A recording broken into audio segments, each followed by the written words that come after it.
શહેરના પાણીની ટાંકીથી જળ સર્કલ જવાના રસ્તા નજીક એક્ટિવા અને સ્કૂટર વચ્ચે ધડાકાભેર અકસ્માત સર્જાતા એક મહિલા સહિત 2 લોકોને ગંભીર ઈજા થતા તાત્કાલિક 108 મારફતે ભાવનગરની સલ્ટી હોસ્પિટલ ખાતે ખસેડવામાં આવ્યા હતા।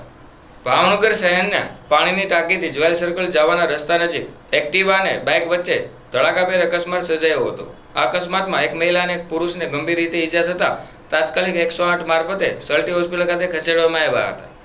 અકસ્માત સર્જાતા લોકોના ટોળા એકઠા થઈ જવા પામ્યા હતા।